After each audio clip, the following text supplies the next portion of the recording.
Absolutely not. Kistry's crystalline appendages rattled against the polished desk of the Galactic Protection Agency's assignment office. I refuse to accept a mission on a Class 12 Deathworld. My partner and I have standards. Behind him, Velm's gelatinous form rippled in agreement, the equivalent of an emphatic nod. Their last assignment had ended with their client, a methane-breathing Jovian royal, dying from what humans would consider a minor leak. The shame still burned in both their consciousness matrices. Director Ixtal's eye stalks remained unnervingly still. This is not a request, agents. This is a direct order from the Galactic Council itself. The human in question is critical to upcoming trade negotiations. Then send a combat unit. Velm burbled, their translucent form turning a deeper shade of purple. We're bodyguards, not suicide operators. The director's appendage reached out to activate a holoscreen. Before you continue objecting, review this footage. Standard day on Earth, captured by our orbital sensors. The agents watched in horror as the recording played. A human female was running, at speeds that would tear apart most species, while pushing a small wheeled container containing a smaller human. The mother was simultaneously monitoring her communication device, drinking a hot beverage that would scald most life forms, and breathing oxygen-rich air that would cause spontaneous combustion on 17 known worlds. That's our client. Kestry's crystals paled to a sickly white. No, the director's mandibles clicked in what might have been amusement. That's an average human female, engaging in something they call morning jogging with the baby. Your client is Emily Cooper, former Force Recon Marine. The next footage made both agents instinctively activate their defensive shields. It showed their client in her military days, performing what humans casually called basic training. She was carrying twice her body weight, navigating obstacle courses that would qualify as torture devices on most worlds, and engaging in ritualistic combat practices. How is she still alive? Velm whispered. Humans are remarkably durable, the director continued. Your primary assignment, however, is her offspring. Madison Cooper, age 6 standard cycles. The screen shifted to show a small human female hanging upside down from a metal bar, at heights that should have triggered multiple safety violations. She was laughing. By the void, Kestry's crystalline structure nearly cracked from stress. They let their young engage in death-defying acts for entertainment. They call it a playground, the director said matter-of-factly. Your suits have been upgraded with the latest gravitational compensators and atmospheric filters. You'll need them. Earth's gravity alone would crush most species. The suits cost more than a small starship, Velm noted, their color shifting to a nervous green. Surely we could just relocate them to a safer. The Coopers refuse relocation. The director cut them off.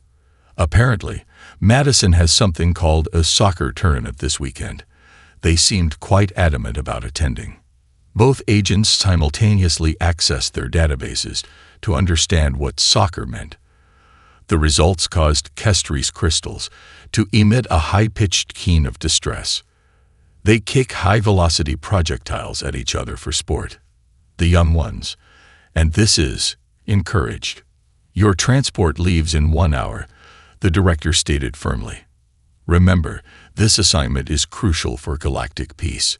The trade negotiations next month could prevent 3 different wars.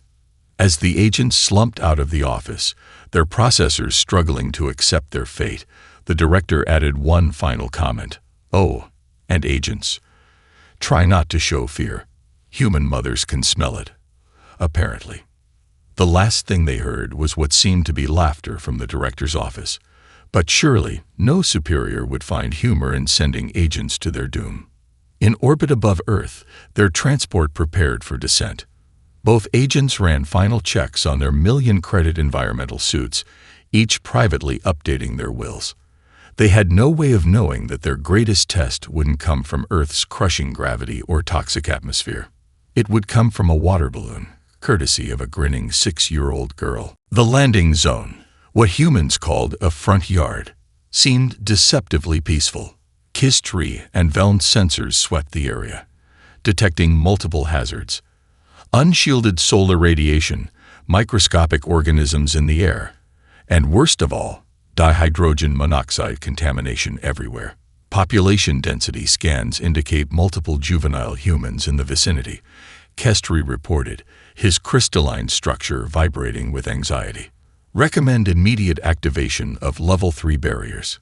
Confirmed, Veln rippled nervously, detecting high concentrations of sucrose and artificial colorants from nearby dwellings. Possible chemical warfare. That's the ice cream truck, a young voice announced from behind them. Both aliens spun around, their suits' automatic defense systems failing to detect the approach of a small human female.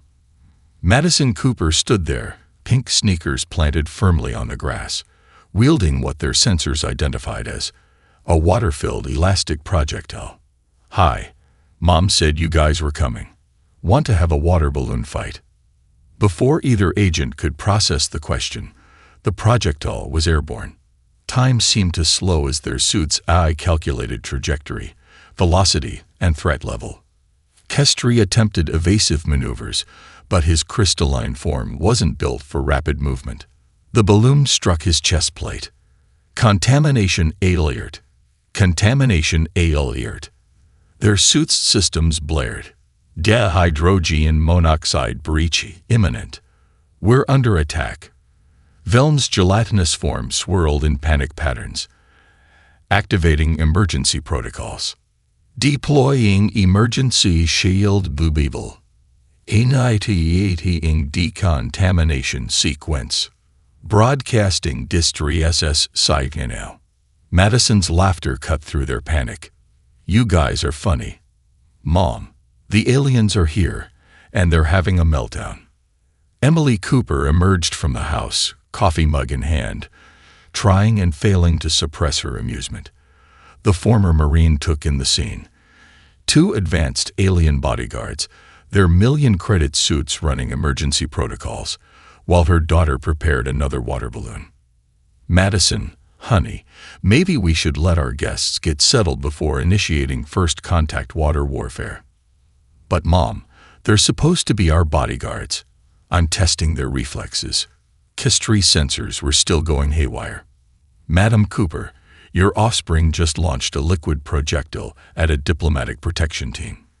"This is a classic Madison welcome," Emily finished, stepping down from the porch. "And please, call me Emily. Madam Cooper is my mother, and she's significantly scarier than I am." Veln's color shifted to a deeper purple. "Scarier?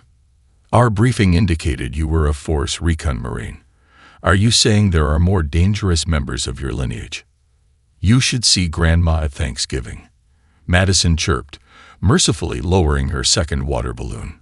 "She makes everyone eat third helpings." The aliens accessed their database for Thanksgiving and third helpings. The results caused Kestri's crystals to chime in distress. They voluntarily consume multiple portions of sustenance beyond satiation points. "For ritual purposes." "Speaking of food," Emily interjected, "who's up for breakfast?" "Madison has a bike lesson in an hour, and I'm making pancakes." "Bike lesson?" Veln queried their database. Their form rippled in horror. "You intend to place your young on an unstable two-wheeled device. At velocity." "Don't worry," Madison said with a 6-year-old's complete confidence. "I only fell 12 times yesterday. Today I'm gonna nail it." The aliens watched in mute horror as their charge sprinted into the house, leaving them alone with Emily, who was casually sipping what their sensors identified as a near-toxic concentration of caffeine. "Let me guess," she smiled. "The agency didn't really prepare you for actual humans, did they?" "With respect, Ms. Emily," Kistri managed, his crystals still dripping from the water balloon assault, "I don't believe anything could have prepared us for this." A crash sounded from inside the house, followed by Madison's voice. "Mom, can I show them my skateboard next?" Both alien suits immediately began calculating the fastest escape trajectory from Earth's atmosphere. This was going to be a very, very long assignment. The local sustenance acquisition center, grocery store in human parlance, seemed relatively safe to Kistry and Velm. Their suits had finally dried from the morning's water balloon incident, and the climate-controlled environment posed minimal threats. Or so they thought. Sensors indicate 73 potential contamination sources, Kistry reported, watching Madison skip down the cereal aisle. And why do they store nutrient pods in such vibrant containers? Sugar blast loops, Madison announced, reaching for a box decorated with what appeared to be an animated lupine creature. Mom, can we? Nice try, kiddo. Remember what happened last time? Emily's reply was firm but warm. Velm's form swirled with curiosity. Last time. She convinced her babysitter to let her have 3 bowls, Emily explained, selecting a more sensible option. They found her trying to reorganize her entire room at midnight, while doing cartwheels. Both aliens simultaneously updated their threat assessment of human sugar consumption.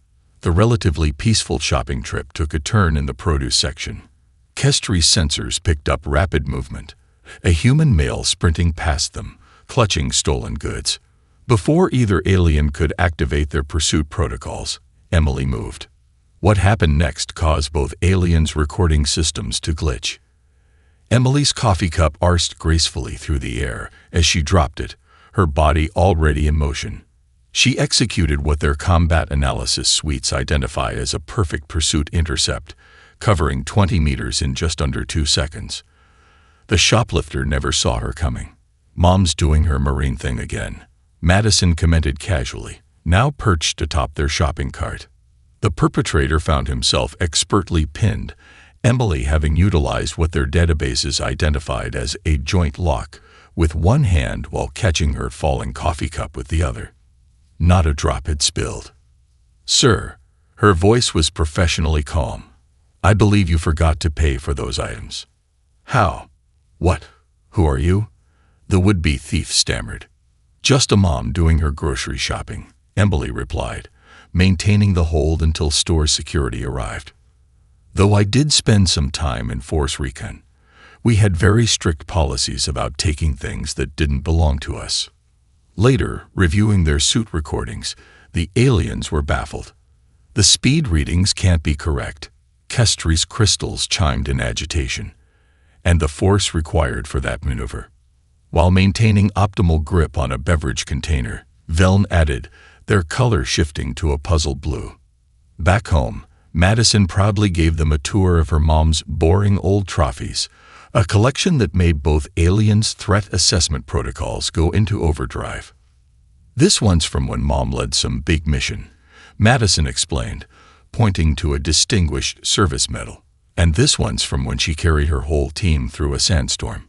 And this one. That's enough show and tell, sweetie, Emily called from the kitchen. Who wants lunch? But Mom, I was getting to the cool stories. Like the one about you and the tank. Both aliens froze. Tank. Velm's translation matrix struggled with the implication. Madison has a very active imagination. Emily deflected smoothly. Now, sandwiches or soup. But their suits had already accessed military records. The incident in question was heavily redacted, but terms like single-handedly and saved entire squad stood out alarmingly. Perhaps, Kistry whispered to his partner, we should be protecting others from them, not the other way around. I heard that, Emily called out, somehow despite being well out of normal auditory range. And you're both joining us for lunch. No more hiding in those suits. Madison made the soup herself. The aliens watched in horror as Madison emerged from the kitchen, proudly carrying a bowl of what their sensors registered as radioactively spicy dinosaur chicken noodle soup. I added extra hot sauce, she announced cheerfully. Kistry and Velm shared a look that transcended species. They'd survived combat zones, diplomatic crises, and assassination attempts, but somehow they knew this assignment would be their greatest test yet. And they still had the soccer tournament to survive tomorrow. This is a violation of at least 37 galactic safety protocols. Kestri's crystalline structure vibrated with anxiety as he watched human children swarm over the metal and plastic structures of what humans called a playground. 43 if you count the gravitational risks. Veln corrected, their gelatinous form quivering as a child swung upside down from a bar. How has this species survived? They were stationed at Franklin Park, where Madison's soccer practice had just ended. Instead of returning home like sensible beings, Emily had suggested they enjoy the nice weather, apparently ignorant of the fact that Earth's UV index alone would be considered a weapon of mass destruction on most worlds. "Look what I can do," Madison called out, dangling from the monkey bars. Their sensors calculated she was suspended at least twice her body height from the ground. "That's great, honey. Just be careful." Emily responded from a nearby bench, casually reading something on her phone. The aliens' threat assessment systems nearly crashed trying to comprehend her relaxed demeanor. "Careful." Kestri's crystals chimed in distress. "She's performing high-altitude acrobatics without safety equipment." A larger human child, approximately 8 Earth years old, shouldered past Madison on the playground structure. Both aliens moved to intervene, but Emily was already in motion. Their sensors barely tracked her movement from bench to playground. She caught another child who was about to fall from the impact, stabilized Madison with her other hand, and somehow managed to give the pushy 8-year-old a look that their emotional analysis suites classified as "Mom means business." "Tommy," her voice carried that universal maternal warning tone that apparently transcended species. "What did we say about playground safety?" The boy mumbled an apology and retreated. The entire incident had taken less than 3 seconds. "Did your suits catch that?" Velm whispered to their partner. Her reaction speed exceeded our highest recorded metrics. "Impossible," Kestri responded, reviewing the data. "No species can move that quickly without cybernetic enhancement." And her muscle control. She caught 2 children while maintaining perfect balance on unstable terrain. Their discussion was interrupted by what their sensors identified as a high-pitched sonic disruption. The ice cream truck had arrived, causing a mass migration of excited human children. "Mom, ice cream time."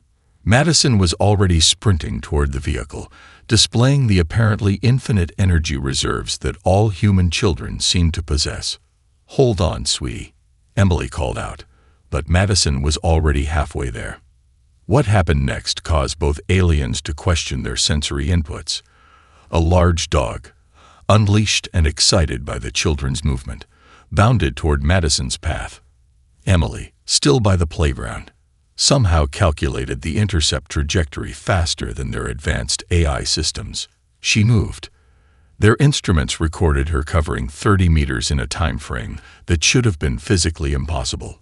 She scooped up Madison mid-stride, pivoted to scratch the dog behind its ears, instantly calming it, and somehow produced a treat from her pocket, all in one fluid motion. What kind of combat training is this? Veln's color shifted rapidly through shades of disbelief. "That's not training," a nearby human mother commented, having overheard. "That's just mom reflexes. You should have seen what Karen did last week when the twins decided to try Parker off the garage roof." Both aliens accessed their databases for Parker and immediately wished they hadn't. "Ice cream time," Madison announced, seemingly unfazed by her near collision with the dog. "Can we get the ones with the gumball eyes? They turn your tongue blue." Artificial chromatic modification of oral tissue. Kestri's crystals paled. "For entertainment."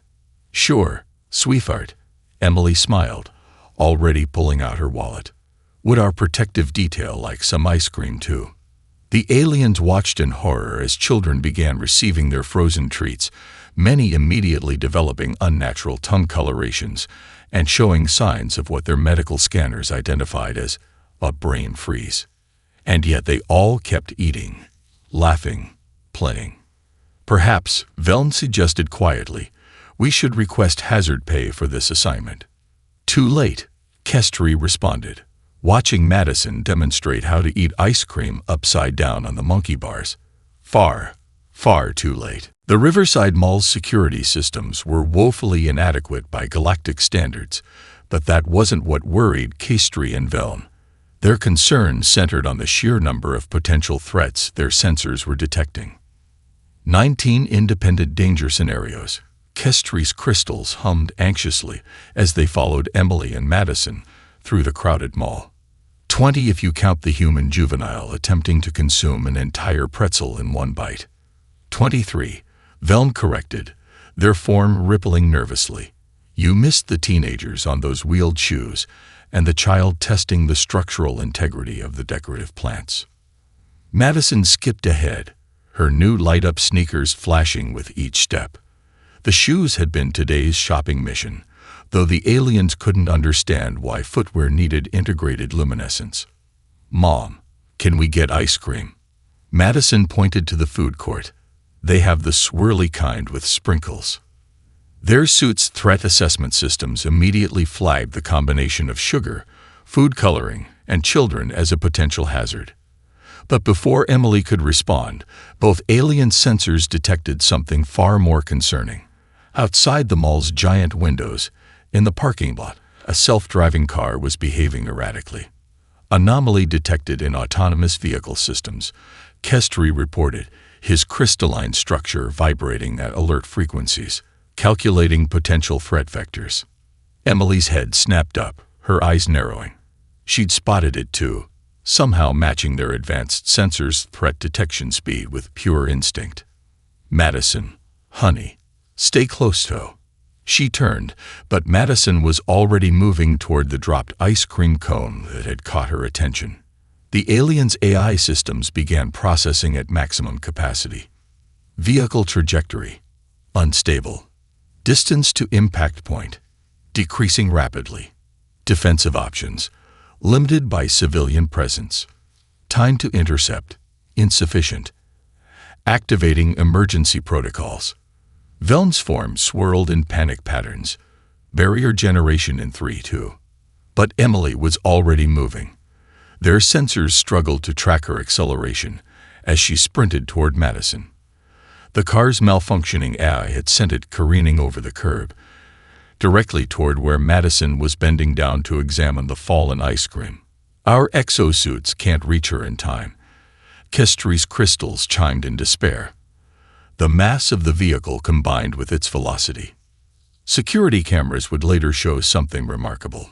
Emily Cooper, former Force Recon Marine, and current diplomatic appointee, moved faster than their instruments could measure. But it wasn't her speed that would soon break their sensors. It was what happened next.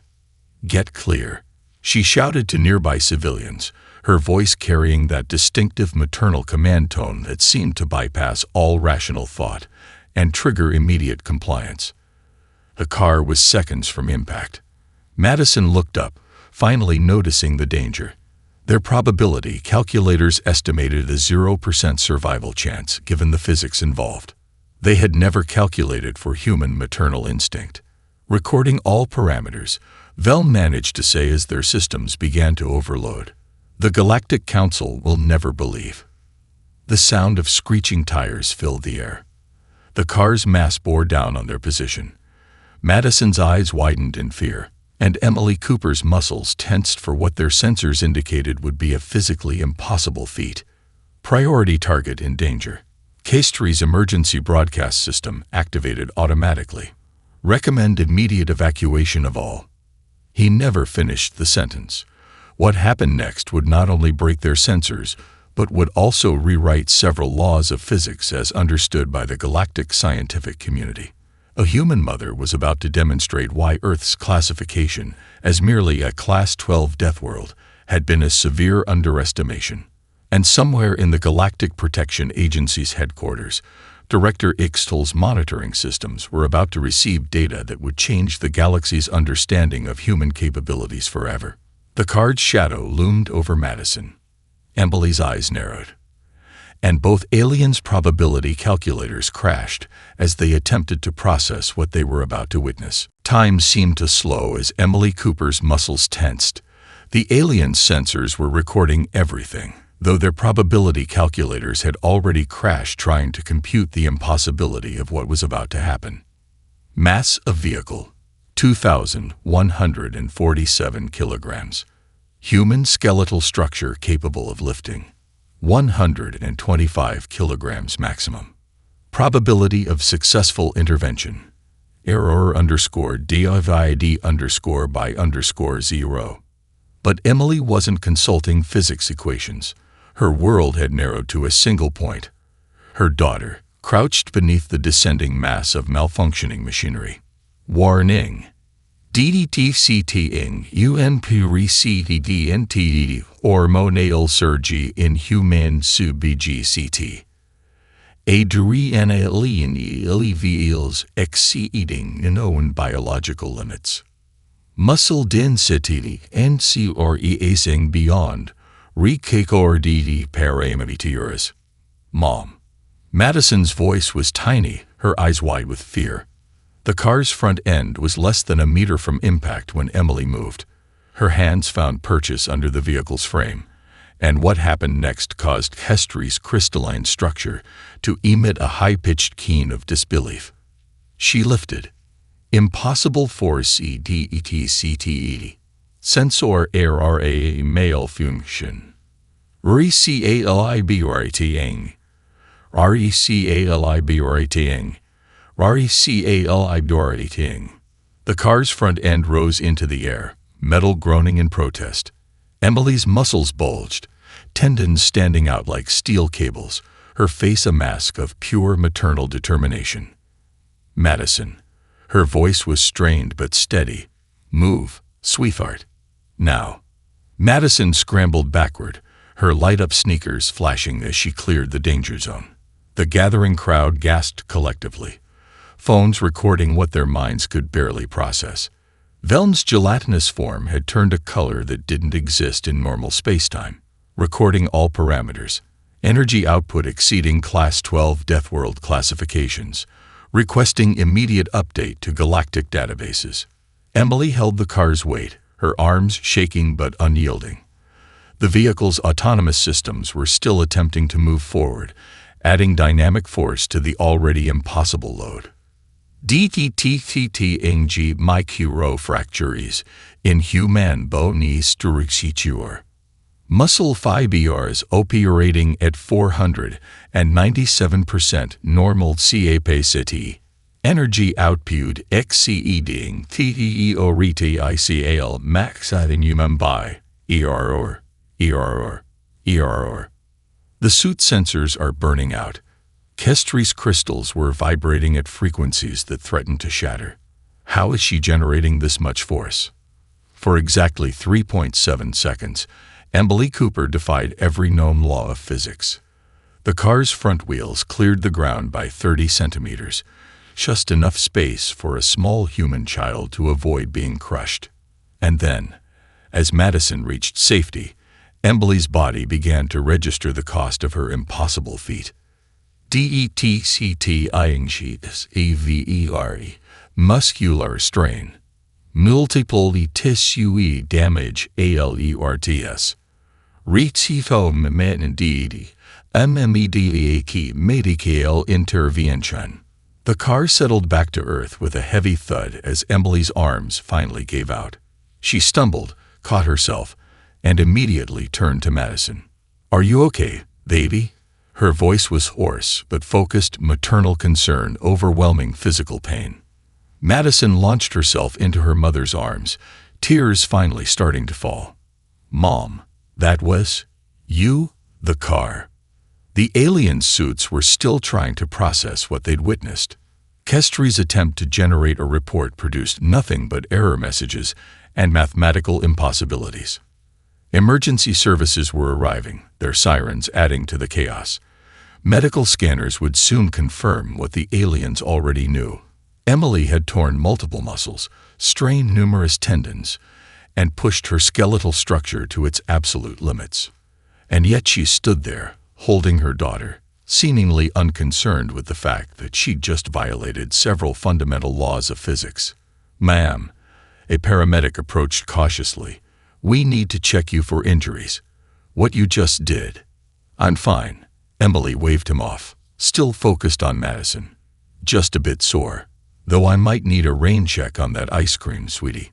Velm's color had finally stabilized enough to speak. The director, the council, they need to know. Human maternal capabilities, we've severely underestimated.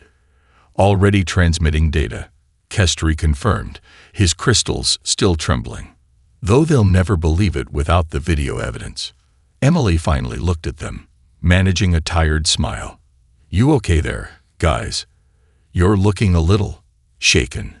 Both aliens stared at her in disbelief. They'd just witnessed her lift over 2 tons using nothing but biological muscle power, and she was asking if they were okay. Humans, they decided simultaneously, were far more terrifying than anyone in the galaxy had realized. Especially the mothers. These readings can't be right, Dr. Henderson muttered, running her scanner over Emily for the 4th time. The hospital room's equipment kept giving contradictory results, as if reality itself was struggling to process what had happened in the mall parking lot. Stree and Velm stood in the corner, their suits still attempting to compile a coherent report for the Galactic Council. Every time they tried to explain the physics involved, their processing units crashed. Mom, are you secretly a superhero? Madison sat on the edge of the hospital bed, swinging her legs, because that was way cooler than anything the Avengers did. Just a regular mom, sweetie. Emily winced as she shifted position. Though I might need some help with the laundry for a few days. Subject displays casual disregard for impossible physical feat, Velm dictated into their report. Continuing pattern of human maternal behavior, prioritizing offspring care over personal injury. The doctor's scanner beeped again. Mrs. Cooper, your hormone levels are... Well, I've never seen anything like this. Your adrenaline spike was high enough to kill a horse. Your muscle tissue shows signs of forces that should have pulverized your skeletal structure. And yet she's asking when she can go home. A nurse chimed in, checking Emily's IV.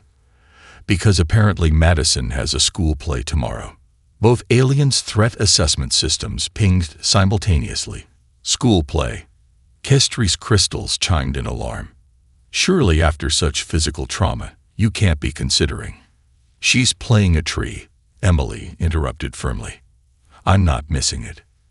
DTTCT NGNEUU isho hormoni surge. Maternal determination reveals exceeding safe parameters. Recommend NMED8 protoxiolas. The alien suits were picking up similar readings from other mothers in the hospital wing. A woman who had carried her twins out of a burning building.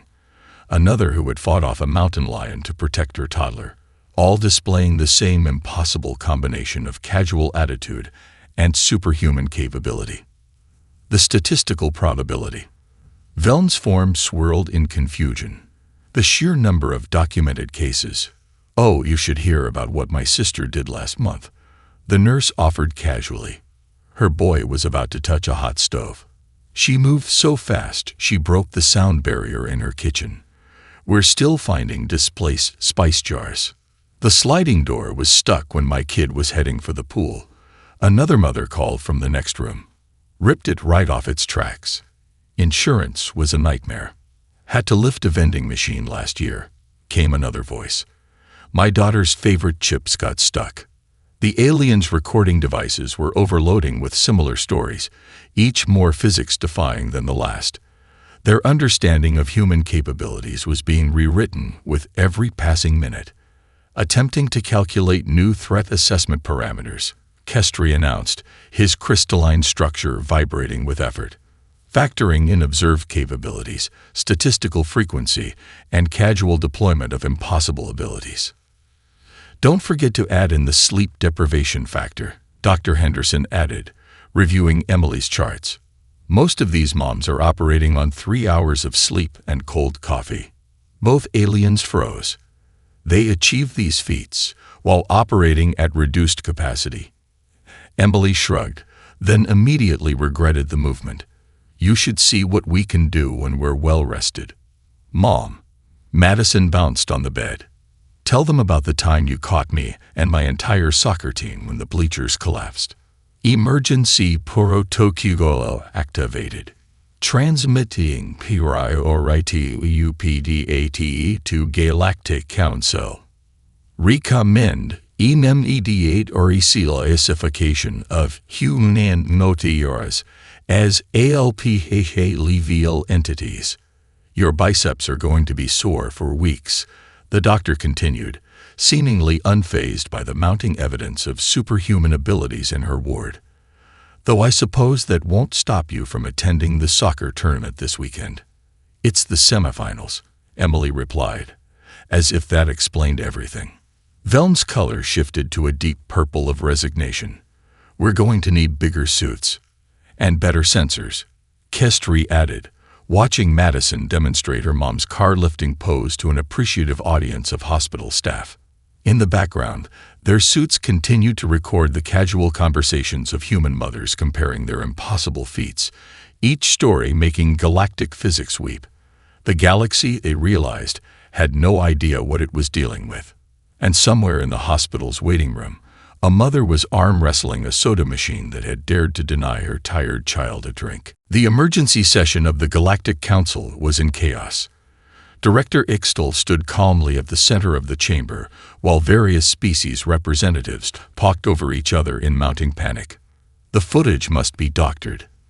The Zentarian ambassador's tentacles writhed in disbelief. No biological entity can generate such force without technological assistance.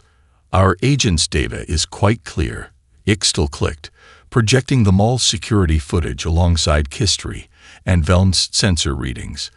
The human female lifted 2,147 kilograms using only biological muscle power.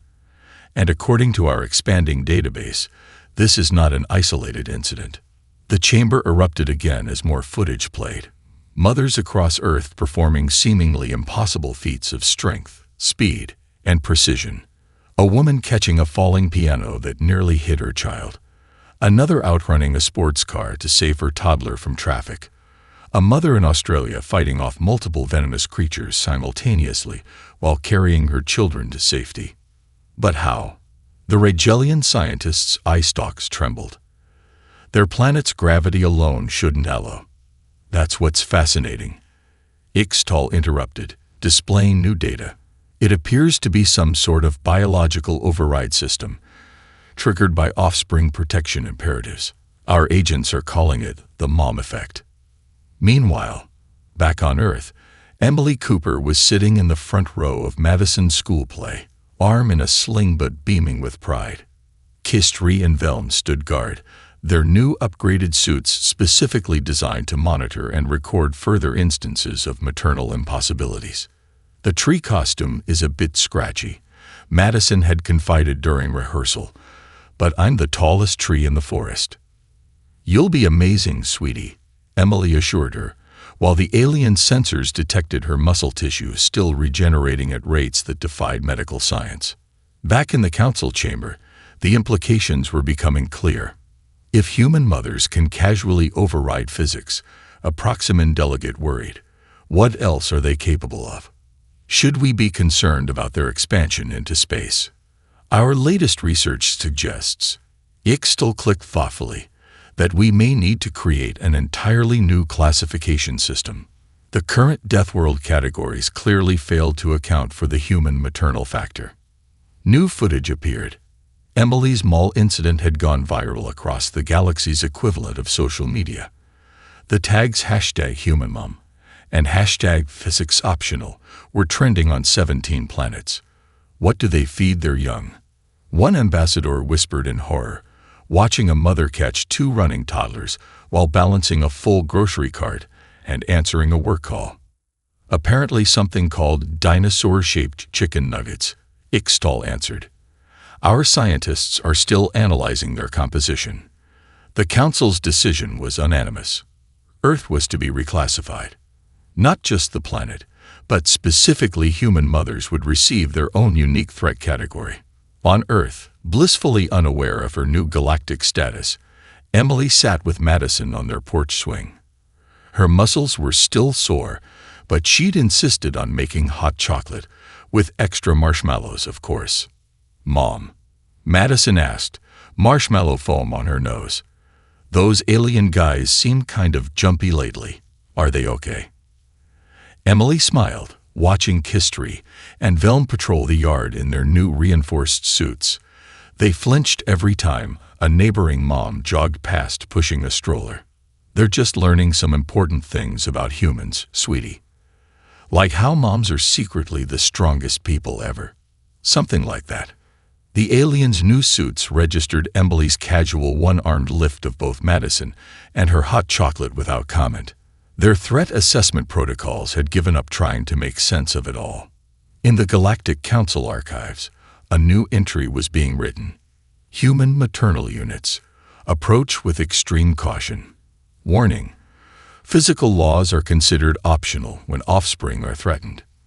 Note: all previous assumptions about strength limitations, speed restrictions, and tactical capabilities should be discarded. Additional warning: they consider this normal." And in a quiet suburb on Earth, Emily Cooper helped Madison practice her tree swaying for tomorrow's play, while two alien bodyguards watched in resigned amazement as she demonstrated perfect balance, despite her injuries. "Mom," Madison asked sleepily later that night. "Yes, sweetie. I'm glad you're stronger than a car." "Me too, baby. Me too." The alien suits recorded everything, adding to a growing database that would revolutionize the galaxy's understanding of physics, biology, and the unstoppable force known as human mothers. Some things they were learning transcended universal laws, especially mom laws.